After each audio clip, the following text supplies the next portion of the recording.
बिस्मिल्लाहिर्रहमानिर्रहीम। बेटा देखें, फ़ैट के बारे में हम पढ़ रहे थे। फ़ैट के बारे में मैं आपको बता दूं कि मैंने आपको कुछ बातें बता दी थी, कुछ बातें हम मैं बताता हूँ। देखें, इसकी एग्जांपल से शुरू करना है हमने। इसकी एग्जांपल में सबसे पहला जो है वो है टर्पिनाइड्स, सॉरी ट्राइग्लिसराइड। देखें, पहली एग्जांपल सी है, बट इससे पढ़ने से पहले आपने पढ़ना कि एस्टर क्या होते हैं, क्योंकि आपकी बुक में ये बात लिखी है। देखो बेटा, एस्टर क्या होता है? जब कोई एसिड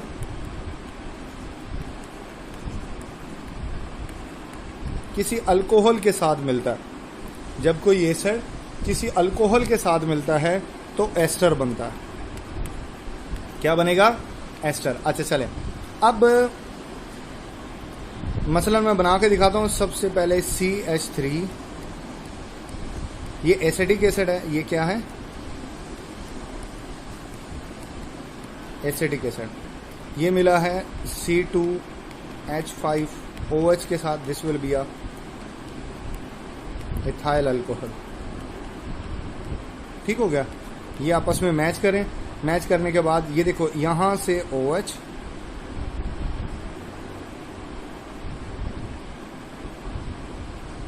ये आपस में मिलेंगे। ठीक हो गया? ये बनेगा CH3 COO C25OH। ये बन गया इथाइल एसीटेट। क्या बन गया? ये एस्टर है, प्लस बना वाटर। ठीक हो गया? इसी तरह ट्राइग्लिसराइड्स भी एस्टर होते हैं। ट्राइग्लिसराइड भी क्या होते हैं? एस्टर होते हैं, जो कि बेटा अल्कोहल और एसिड के मिलने से जो है ये बनते हैं। चले मैं बताता हूँ। अब थोड़ा सा हमने इंट्रोडक्शन जो है बेटा वो पढ़ना है फैटी एसिड के बारे में। तो मैं कुछ स्लाइडें ऐड कर लूँ ब्लैंक, फिर मैं आपको बताता हूँ।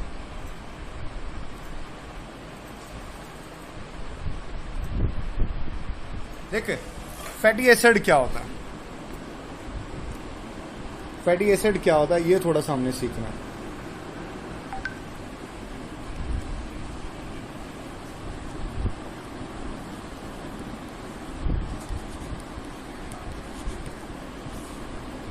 फैटी एसिड क्या है ये बातें थोड़ी सी सीखनी है हमने। देखें, देखो बेटा, ये ग्रुप आपको पता होगा। This will call carboxylic group. ये कौन सा ग्रुप है? किसी भी फैटी एसिड का ये फंक्शनल ग्रुप होता है। किसी भी फैटी एसिड का ये क्या होता है? ये फंक्शनल ग्रुप होता है। ठीक हो गया? अच्छा, अब इसके साथ अगर आप एक हाइड्रोकार्बन चेन लगा दें। क्या लगा दें? हाइड्रोकार्बन चेन लगा दें इसके साथ, जिसको आप R से शो कर सकते हो, तो ये फैटी एसिड बन जाएगा। ये क्या है?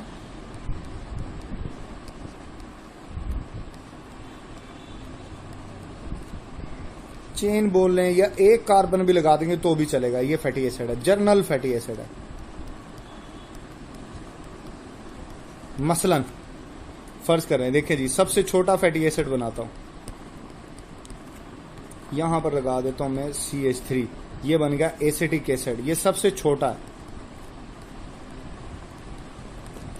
ठीक है ना? मिनिमम फैटी एसिड में 2 कार्बन होते हैं, 2 to 30 होते हैं। 2 to 30 कार्बन होते हैं इसमें। इसी तरह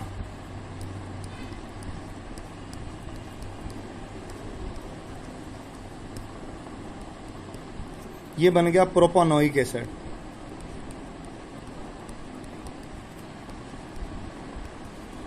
इसी तरह अगर मैं ये बढ़ाता जाऊं, सिर्फ हाइड्रोकार्बन चेन बढ़ेगी, बाकी चीजें सेम है। ये बन गया butyric acid. These are fatty acid. अब आगे की बातें करते हैं। फैटी एसिड बेटे 2 तरह के होते हैं। फैटी एसिड कितनी तरह के होते हैं? वो 2 तरह के होते हैं। देखें, मसलन नंबर 1, फैटी एसिड जो हैं वो 2 तरह के हैं। सैचुरेटेड फैटी एसिड,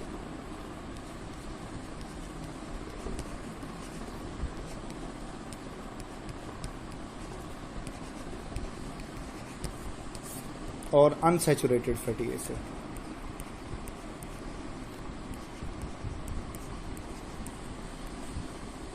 ये दो तरह के हैं, saturated fatty acid and unsaturated fatty acid. ये दो तरह के फैटी एसिड जो है वो बेसिकली हमारे यहाँ पाए जाते हैं। नंबर 1 सैचुरेटेड कौन से होते हैं बेटा? जिनमें कार्बन कार्बन के दरमियान में सिर्फ सिंगल बॉन्ड्स हो।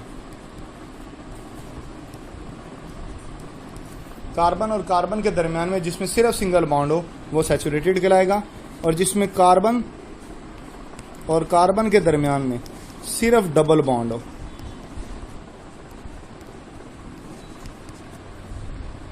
वो अनसैचुरेटेड कहलाएगा। वो क्या कहलाएगा?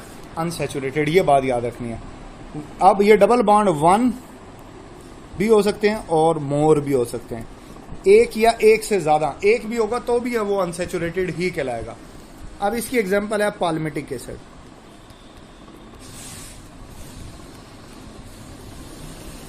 क्या है? Palmitic acid. और यहां पर इसकी एग्जांपल है ओलिक एसिड। इसकी एग्जांपल क्या है बेटा? Oleic acid. ये बात आपने याद रखनी। अच्छा, अब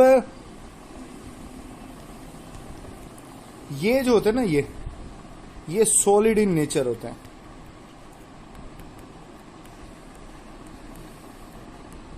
जबकि ये लिक्विड इन नेचर होते हैं। ये बात आपने याद रखनी है। नंबर 3,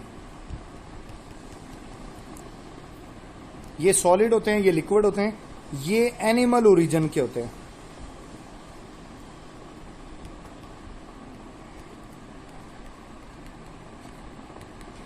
किस ओरिजिन के होते हैं? एनिमल ओरिजिन के। और ये क्या होते हैं? प्लांट ओरिजिन के।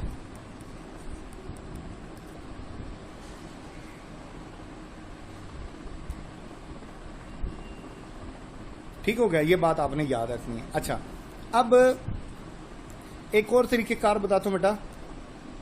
अनसैचुरेटेड फैटी एसिड को सैचुरेटेड फैटी एसिड में आप बदल सकते हो। कैसे बदलोगे? देखें,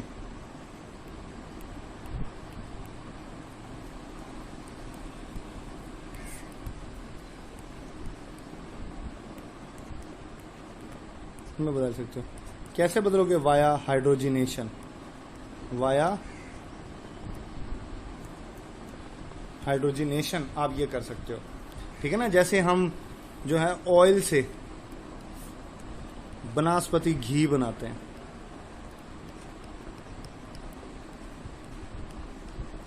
आप सिंपल हाइड्रोजिनेशन से ये काम कर सकते हैं। डबल बॉन्ड खत्म हो जाएंगे। ठीक हो गया? ये बात बेटा आपने याद रखनी है। अब इसके बाद आगे चलते हैं। नेक्स्ट बड़ी इंपॉर्टेंट बात है, आगे भी बताता हूं मैं आपको। देखें, अब मैं 2 फैटी एसिड बनाने लगा हूं। सैचुरेटेड बना रहा हूं और एक अनसैचुरेटेड बना रहा हूं। देखें,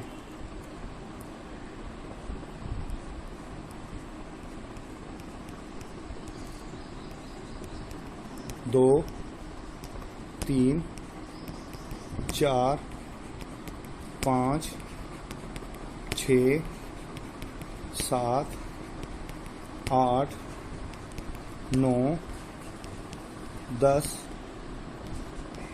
11, 12, 13, 14, 15, 16। यहां आएगा 3। अब देखें, नंबरिंग हमेशा स्टार्ट होगी फंक्शनल कार्बन से। हमेशा फंक्शनल कार्बन से नंबरिंग शुरू होनी है। और ये 16 कार्बन है पाल्मिटिक एसिड में, और ये एक सैचुरेटेड की एग्जांपल है। ठीक हो गया? Example of saturated. अब मैं एक एग्जांपल बनाता हूं अनसैचुरेटेड की। देखें,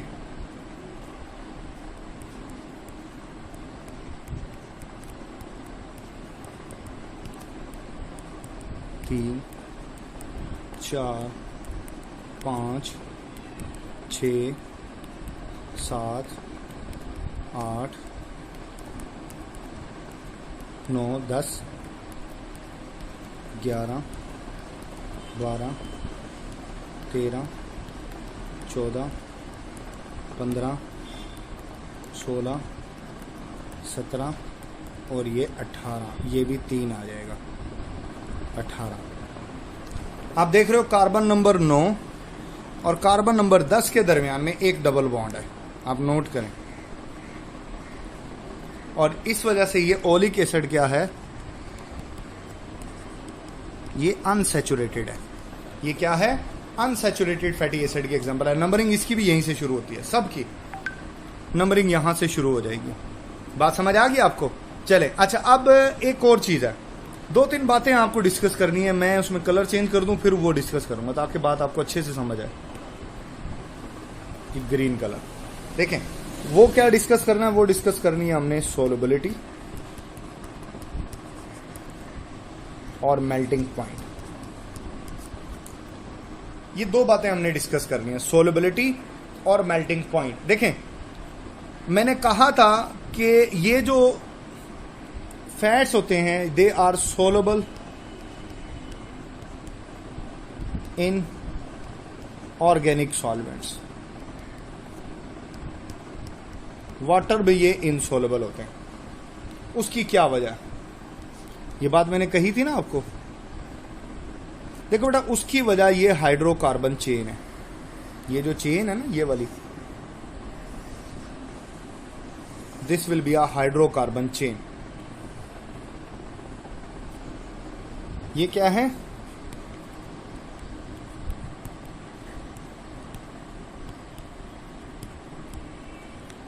पानी में जो इनसोलेबिलिटी की वजह है वो ये हाइड्रोकार्बन चेन है।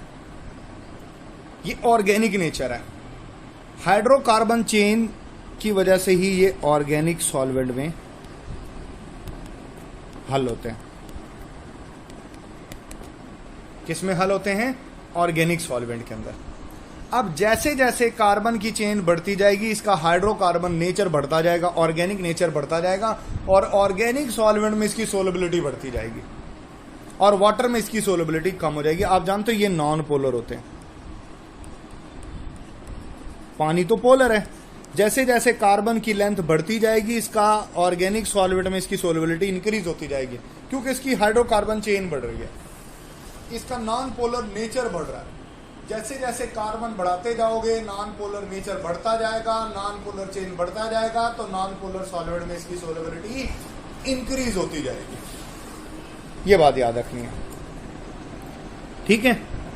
तो ये बातें जो है ना वो आपने अपने जहन में रखनी है। फिर इसमें तो वैसे ही 18 है, ये ज्यादा सोलेबल है, ये पाल्मिटिक एसिड कम सोलेबल है। इन दोनों को कंपेयर करो तो, ओलिक एसिड को और पाल्मिटिक एसिड को। फिर इसमें अनसैचुरेशन, इसकी वजह से इसकी सोलेबिलिटी और बढ़ सकती है। ठीक हो गया? अच्छा, खैर, फिर आ जाते हैं मेल्टिंग पॉइंट के ऊपर। अब ये जो मेल्टिंग पॉइंट है ना बेटा, मेल्टिंग पॉइंट, इसमें इसकी अगर हम बात करें ना मेल्टिंग पॉइंट की, तो बेटा मेल्टिंग पॉइंट भी इसी के ऊपर डिपेंड कर रहा है कि जो कार्बन लेंथ कम होगी उसका मेल्टिंग पॉइंट भी कम होगा, मतलब कम टेम्परेचर पे वो मेल्ट हो जाएगा। और अगर कार्बन की लेंथ ज्यादा होगी तो वो ज्यादा टेम्परेचर, मसलन एग्जांपल लिखी हुई है आपके पास, एक एग्जांपल है बुटारिक एसिड की। इसमें आप जानते हो 4 कार्बन होते हैं और इसका मेल्टिंग पॉइंट भी -8 डिग्री सेंटीग्रेड है। जबकि जो पाल्मिटिक एसिड है, अभी पढ़ा हमने, इसमें 16 कार्बन है, तो इसका होता है 63.1 डिग्री सेंटीग्रेड। देखिए कितना ज्यादा है, 63.1 डिग्री सेंटीग्रेड जो है वो इसका मेल्टिंग पॉइंट है। कार्बन बढ़ गए तो मेल्टिंग पॉइंट भी बढ़ गया। फिर एक आखिरी बात इसी स्लाइड में मैं डिस्कस करूंगा, वो है स्पेसिफिक ग्रेविटी। वो क्या है? आपने नोट किया होगा कि जनाब स्पेसिफिक ग्रेविटी में आपने नोट किया होगा कि पानी जो चिकनाई होती है ये पानी के ऊपर तैरती है। ऐसा क्यों है? ऐसा इस वजह से है बेटा कि ये लाइट होती है, इसकी स्पेसिफिक ग्रेविटी कम होती है पानी से, वो होती है 0.8, जबकि वाटर की स्पेसिफिक ग्रेविटी जो है वो 1 होती है, पूरी 1, वो 1 है। जबकि फैट की 0.8 है, यानी फैट लाइट होते हैं, वाटर भारी होता है। तो यही वजह कि फैट्स होती हैं चिकनाई जो होती है ये पानी के ऊपर फ्लोट करती है। चलें आगे चलते हैं। आगे मैं अब आपको स्ट्रक्चर समझाता हूं। देखें, हम फैटी एसिड ड्रॉ करते हैं। पहले फैटी एसिड ड्रॉ कर लेते हैं। देखें जी,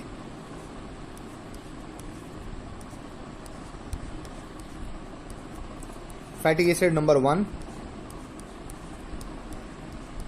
fatty acid number 2, fatty acid number 3। ये 3 फैटी एसिड हो गए। ओके, आगे जनाब 2 कार्बन वाला और जिसमें 2 OH हो वो ग्लाइकोल होता है। लेकिन ऐसी अल्कोहल जो 3 कार्बन पर मुश्तमिल हो और जिसमें 3 OH कंसेक्यूटिव लगे हों उसको ग्लिसरॉल कहा जाता है। क्या कहा जाएगा? ग्लिसरॉल कहेंगे आप उसको।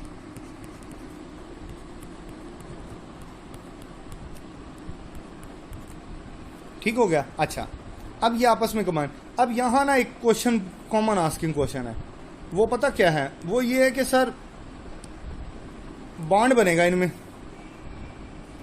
अब ग्लिसरॉल अपना OH देगा या कार्बोक्सिलिक एसिड अपना OH देगा? H कौन देगा और OH कौन देगा? इस पे बड़ी बहस है। देखो बेटा, बायो में अगर ये किताबें देखो ना तो किसी किताब में आपको लगेगा कि जनाब कार्बोक्सिलिक एसिड OH दे रहा है और किसी किताब में आपको दिखेगा कि जनाब जो है ग्लिसरॉल OH दे रहा है। लेकिन हम इसको थोड़ा सा टेक्निकल लेते हैं। टेक्निकल यूं लेते हैं कि जो एसिड होता है ना वो अपना प्रोटॉन देता होता है। एसिड के पास प्रोटॉन होते हैं और अल्कोहल के पास OH ग्रुप होते हैं, जिसकी वजह से उसकी अल्कोहल नेचर होता है। तो हम इनसे यही कुछ लेते हैं। देखें जनाब, हम इससे लेंगे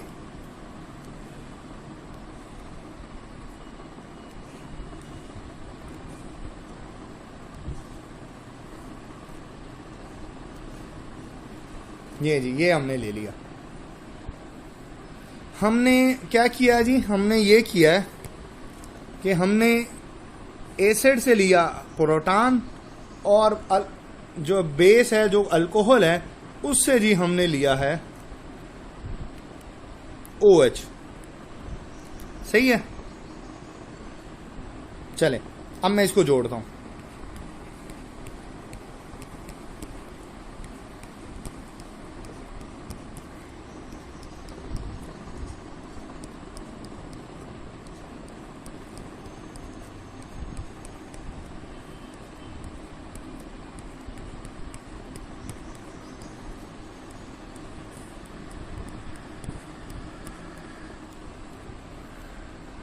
ठीक हो गया। ये जो बॉन्ड बना ना, ये bond, this bond is called ester bond. This bond is called ester bond. और 3 वाटर के मॉलिक्यूल यहां पर रिलीज हो जाएंगे। ठीक हो गया। मेरा ख्याल है मेरी बात समझ आई आपको। अच्छा, अब इसको आप ट्राइग्लिसराइड बोलते हो क्योंकि इसमें 3 फैटी एसिड और 1 ग्लिसरॉल मिल गया। इसके साथ साथ ना बेटा इसको न्यूट्रल लिपिड भी कहा जाता है। क्या बोलते हैं इसको? Neutral lipid. अब न्यूट्रल लिपिड क्यों बोलते हैं? Why it is called neutral lipid? देखो बेटा, इसकी लॉजिक बताता हूं। इसको न्यूट्रल लिपिड क्यों बोलते हैं? इसको न्यूट्रल लिपिड इस वजह से बोलते हैं क्योंकि इसके दौरान, बनने के दौरान जितने एसिड हुए उनके सारे प्रोटॉन इस्तेमाल हो गए और जितने अल्कोहल इस्तेमाल हुए उनके सारे OH इस्तेमाल हो गए। पीछे बचे कुछ ही नहीं। तो ओवरऑल मॉलिक्यूल हो जाता है न्यूट्रल, के सारे एसिड के सारे प्रोटॉन यूज हो गए, बेस के सारे OH इस्तेमाल हो गए। तो इस वजह से अब ये ओवरऑल मॉलिक्यूल क्या बन चुका है? न्यूट्रल बन चुका है। तो इसलिए इसको नाम दिया जाता है न्यूट्रल लिपिड का। इसको क्या बोलेंगे? न्यूट्रल लिपिड जो है वो इसको कहा जाता है। मेरा ख्याल है मेरी बातें समझ आ गई हैं। चले, यहां पे हमारा ये वाला टॉपिक मुकम्मल हो गया है। इसके बाद हम आगे मूव करेंगे, लेकिन उससे पहले मैं देखता हूं आपका कोई सवाल है तो वो मैं सवाल ले लेता हूं।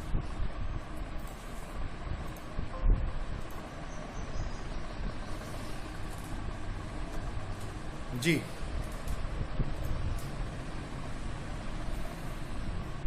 सर जी, मोनोसैकेराइड 3 to 7 कार्बन एटम होते हैं, जबकि उसके फार्मूले में whole number from 3 to many thousand था, तो how the number of carbon remain 3 to 7। देखो बेटा, मोनोसैकेराइड जो नेचर में एग्जिस्ट करते हैं ना, नेचर में एग्जिस्ट करते हैं, वो 3 से 7 कार्बन वाले ही हैं। 3 से 7 कार्बन वाले ही नेचर के अंदर एग्जिस्ट करते हैं, बाकी कोई नेचर में नहीं पाया जाता। ऑलमोस्ट आ गए, ओके। फिर अनसैचुरेटेड में सिर्फ डबल बॉन्ड तो नहीं होता, ट्रिपल बॉन्ड भी तो होते हैं ना, केमिस्ट्री में पढ़ा है ये तो। चलें बेटा, इकरा सफदर, आप हमें कोई एग्जांपल बताएं जिसमें ट्रिपल बॉन्ड है और फैटी एसिड है। वो आपने पढ़ा है ना केमिस्ट्री में, तो चलें बताएं फिर कोई एग्जांपल हमें। बट ये बायो है सिस, चले बात तो एक है ना, सब्जेक्ट तो वो भी है बेटा, पूछ बताओ ना। बट रूल तो, ओहो आप अपनी बहस में पड़ गए। न्यूट्रल लिपिड और सोलबिलिटी वाली बात दोबारा बता दें। देखो बेटा, न्यूट्रल लिपिड होता है कि मतलब ऐसा लिपिड जिसके अंदर एसिड के सारे प्रोटॉन और बेस के सारे OH इस्तेमाल हो जाएं तो ये न्यूट्रल बन जाता है। और कार्बन चेन जैसे जैसे बढ़ती जाएगी सोलबिलिटी भी बढ़ती जाएगी, कार्बन चेन कम होगी सोलबिलिटी भी कम हो जाएगी। सर ने कहा था कि अल्कोहल और कार्बोक्सिलिक एसिड का रिएक्शन वाहिद रिएक्शन है जिसमें कार्बोक्सिलिक एसिड OH देता है। बेटा अब मैं तुम्हारे सर की क्या तस्दीक करूं, बहरहाल मैंने बताया कि एसिड में प्रोटॉन देने की सलाहियत होती है, ठीक है ना। वरना बायो के अंदर बेटा ये फिक्सेशन नहीं है, बायो में ये फिक्सेशन नहीं है। बायो के अंदर जो है बेटा ये चीज है कि बायो में अगर आप कोई इशू नहीं है, अगर OH जो है बेटा वो कार्बोक्सिलिक एसिड से भी लेना, क्योंकि कुछ किताबों में लिया गया, कुछ किताबों में नहीं है ऐसा, कुछ किताबों में है, कुछ किताबों में ऐसा नहीं है। तो मैंने शुरू में ही आपको कहा था कि बेटा इसमें बाकायदा कोई रूल नहीं है, तो हम बाय कॉन्सेप्ट ये चीज अडॉप्ट कर रहे हैं कि हम एसिड से प्रोटॉन ले रहे हैं और अल्कोहल से OH ले रहे हैं। सर अनसैचुरेटेड की डेफिनेशन में दोनों यूज होते हैं, डबल और ट्रिपल। जी बेटा डबल और ट्रिपल यूज हो सकते हैं, क्योंकि ट्रिपल भी अनसैचुरेशन की डेफिनेशन में ही आते हैं, लेकिन नेचर में कोई ऐसा फैटी एसिड तो हो ना जिसमें ट्रिपल बॉन्ड है। बात ये है, तभी मैंने कहा कि चलो मुझे कोई एग्जांपल तो दो जिसमें ट्रिपल है, वरना अनसैचुरेशन के एग्जांपल में दोनों ही आते हैं, डबल भी आता है ट्रिपल भी आता है। ये बात तो आपने पढ़ी है, इथाइन आपने पढ़ा, वो अनसैचुरेटेड है। चलें अब फिर हम वापस अपने लेक्चर की तरफ जा रहे हैं।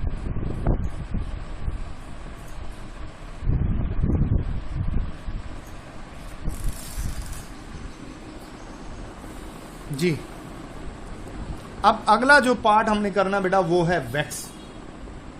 वो क्या करना है, वो करना हमने वैक्स। चले ये बातें मैंने बता दी आपको, ये स्लाइड्स में लिखी है ना, सारी बातें बता दी हैं। दी देखो बेटा वैक्स, अब वैक्स देखे ना,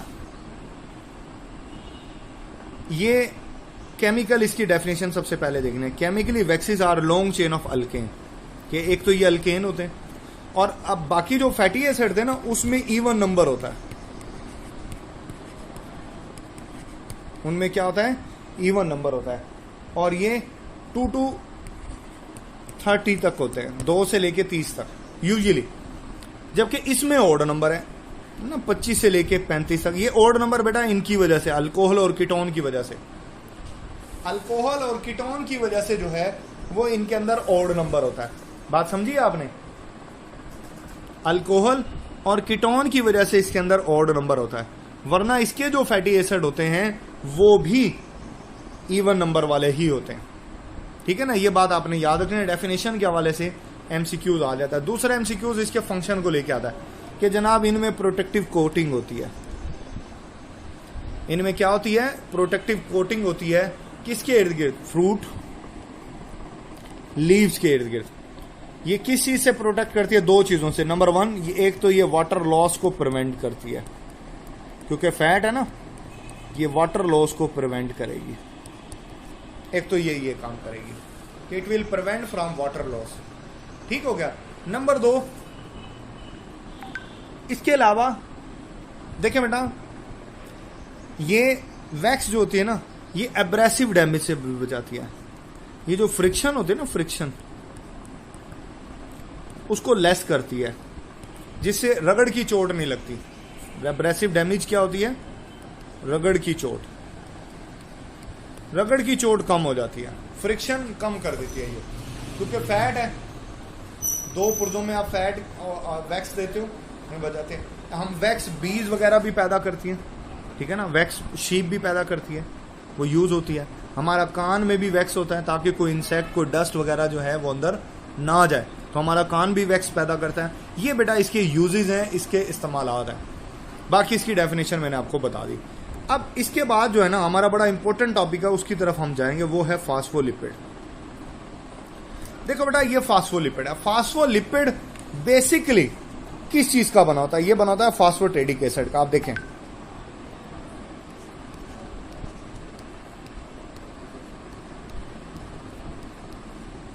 फास्फोटेडिक एसिड का बना होता है, प्लस इसमें नाइट्रोजिनस बेस होती है। क्या होती है? Nitrogenous base. ठीक हो गया। अब ये नाइट्रोजिनस बेस 3 तरह की हो सकती है। इट मे बी कोलिन, एथानोलामीन, और इट मे बी सेरिन। ठीक है ना, ये 3 तरह की हो सकती है। ठीक हो गया। अच्छा, मैं अब फास्फोटेडिक एसिड का स्ट्रक्चर बनाने लगा हूं।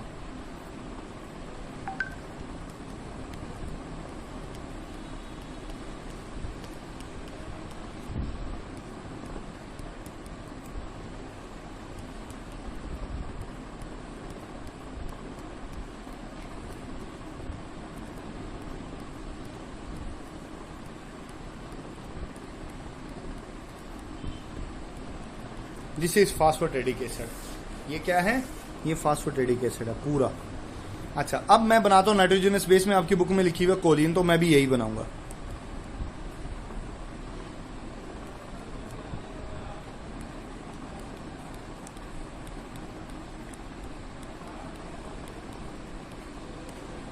नाइट्रोजन के साथ प्लस इस वजह से लगाया है क्योंकि नाइट्रोजन 3 बॉन्ड बनाता है, बट यहां 4 बना रहा है, इस वजह से लगाया। अब देखें,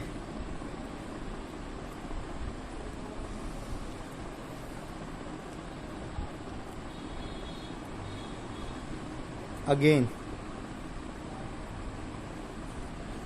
ये आप ले लेंगे, वाटर मॉलिक्यूल रिलीज हो जाएगा, ठीक है, और मॉलिक्यूल दोबारा से बनेगा। मैं बना के दिखाता हूं आपको।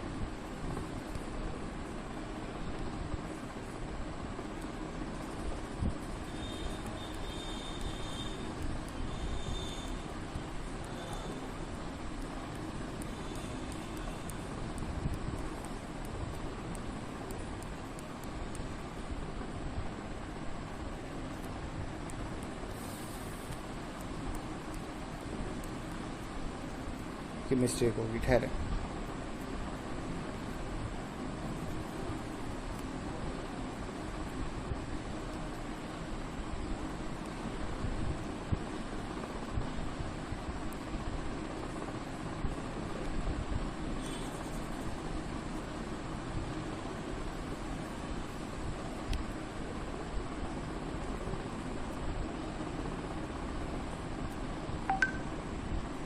डबल बॉन्ड,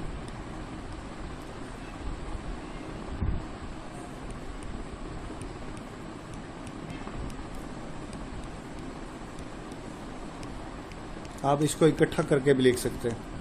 ठीक हो गया। यहाँ नीचे आ जाएगा OH। ये फास्फेट पता नहीं, ये पसंद नहीं कर रहा, इसलिए सही से नहीं डाला। चले, अच्छा, ये बन गया बेटा। इसको आप नाम देते हो फास्फोटेडिल कोलिन का।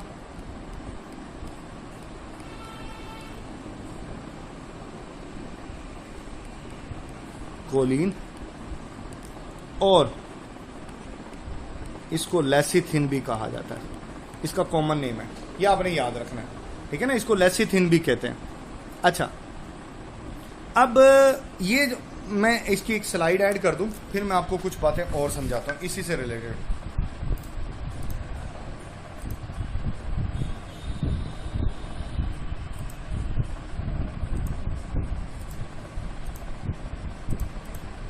देखें, आप अगर इसका स्ट्रक्चर बनाते ना, तो आप इसका जब स्ट्रक्चर बनाते ना, तो आप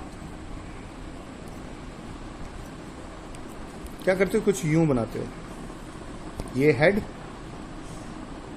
ये एक टेल और ये दूसरी टेल, कुछ यूं बनाते हो। ये क्या है, हेड, जिसको आप कहते हो ये पोलर है, इसलिए वाटर सोलेबल है, और ये टेल है, और इसको आप कहते हो कि ये नॉन पोलर है और हाइड्रोफोबिक है। ये लिखते हो ना। अब स्ट्रक्चर में बताएं कौन सा हेड है और कौन सी टेल है, इसमें हेड कौन सा और टेल कौन सी है। देखें मैं बताता हूं आपको, हेड और टेल का आपको अंदाजा हो जाएगा। कलर चेंज कर दूं मैं, हैं तो फिर आपको बताता हूं। देखो बेटा, ये ना, ये वाला सारा, आपको हैरानी होगी, ये सारे का सारा ये हेड है, ये सारा हेड है जो मैंने लेबल किया है, ये सारे का सारा क्या है भैया, हेड। अच्छा, जबकि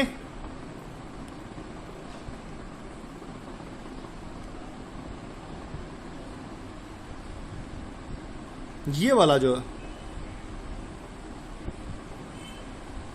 जो हिस्सा है जो मैंने पर्पल में बनाया, ये जो R1 और R2 है ना, इनको छोटा ना समझे, ये टेल है।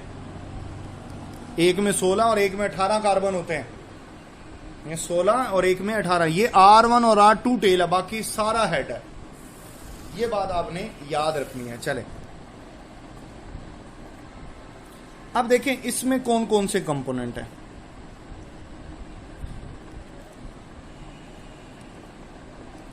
इसके अंदर है नंबर 1, इसमें 2 फैटी एसिड हैं।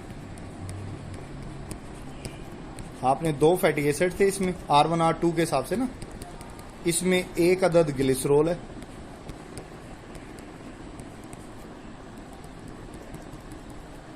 एक अदद इसमें फास्फोरिक एसिड है,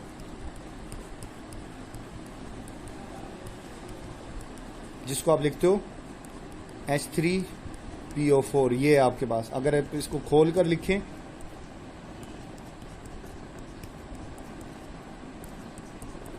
तो ये कुछ यूं बना हुआ था, ठीक है। अच्छा, इसी तरह एक अदद इसमें नाइट्रोजनस बेस होती है।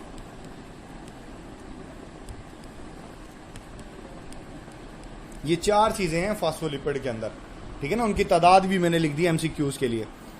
अब उसकी लोकेशन यहां पर होती है ग्लिसरॉल, ये वाली जो जगह है ना, ये ग्लिसरॉल है।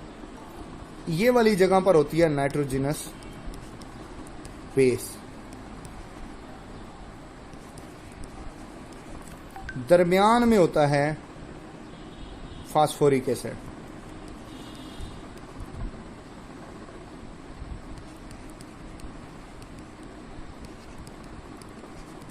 ठीक है ना, ये याद रखना है। ये हेड के 3 पार्ट है, नाइट्रोजनस बेस, फास्फोरिक एसिड और ग्लिसरॉल। नीचे ये सारी टेल है। ये बातें जो है ना बेटा याद रखना। अब जहन में ये सवाल आता है, भाई ये टेढ़ी क्यों है, ये क्या है, ये क्या वजह है कि इसकी एक टांग टेढ़ी क्यों है। उसकी वजह बताता हूं। इसकी टांग टेढ़ी है यहां पर पाए जाने वाली अनसैचुरेशन की वजह से। यहां पर मौजूद है पाई बॉन्ड। एक हो तो सिग्मा होता है ना, दूसरा आ जाए तो पाई होता है। पाई बॉन्ड है यहां पे। पाई बॉन्ड की वजह से आप जानते हो कि पाई बॉन्ड के जो इलेक्ट्रॉन होते हैं ना, वो लेस स्टेबल होते हैं। पाई बॉन्ड के जो इलेक्ट्रॉन होते हैं वो डिस्टॉर्टेड होते हैं, डीलोकलाइज्ड होते हैं। डीलोकलाइजेशन की वजह से, स्टेबिलिटी के कम हो जाने की वजह से यहां पर बेंडिंग आ जाती है, और ये टेल जो है ना बेटा, ये बेंड कर जाती है। बात समझ आएगी आपको? चले, मेरा ख्याल है मेरी बात आपको समझ आ गई होगी। चले, अब ये चीज जो है ना बेटा, ये पाई जाती है फास्फोलिपिड। ये देखें ना, फास्फोलिपिड जो है ना, ये आपकी सेल मेम्ब्रेन का बेसिक पार्ट है। किसका पार्ट है? सेल मेम्ब्रेन का ये बेसिक पार्ट है भाई। सेल मेम्ब्रेन के अंदर जो है ये पाया जाता है।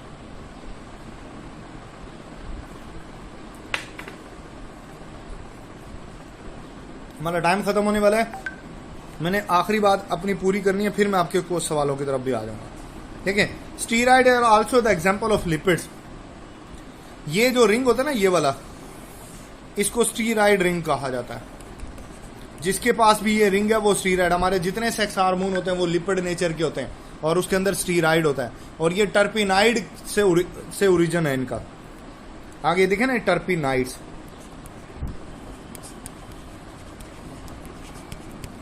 टर्पिनाइड्स, ये बेटा ये आपको दिखाई दे रहा आइसोपेरीन यूनिट। ये 5 कार्बन वाला एक यूनिट होता है, 5 कार्बन पर मुश्तमिल होता है। अच्छा, टर्पिनाइड को ट्रू पॉलीमर कहा जाता है। बाकी लिपिड तो ट्रू पॉलीमर नहीं होते, बट टर्पिनाइड एक ट्रू पॉलीमर है। क्यों? क्योंकि इसमें सारे आइसोपेरिनाइड यूनिट होते हैं। मतलब ये आइसोपेरिनाइड यूनिट आपस में लिंक होते और ये टर्पिनाइड बना लेते हैं। इसमें 2 वाला चक्कर ही नहीं है कि फैटी, ये इसमें कोई फैटी एसिड नहीं होता। फैटी एसिड और ग्लिसरॉल नाम की कोई चीज इसमें नहीं होती, ये दोनों इसमें एब्सेंट है। मतलब ये देखें, एक ऐसा फैट भी है नेचर में जिसमें फैटी एसिड ही नहीं है और वो ट्रू पॉलीमर भी है। This will be a terpenoid. ठीक है ना, नेचर में एग्जिस्ट कर रहा है ये। अब इसकी एग्जांपल्स भी मैं आपको बता देता हूं, बुक में लिखी हुई है। नंबर 1 टर्पेंटीन ऑयल, इसका स्ट्रक्चर नहीं है बुक में। कैरोटीनाइड्स, ये आई को प्रोटेक्ट करते हैं, ये एसेसरी पिगमेंट है कैरोटीनाइड। इसी तरह जो है एक एग्जांपल लिखी हुई है रबड़। ये जो है बेटा ये आ जाता है टर्पिनाइड के अंदर। यहां पर हमारा टॉपिक हो गया मुकम्मल। आपका कोई सवाल है तो आप मुझसे पूछ लें।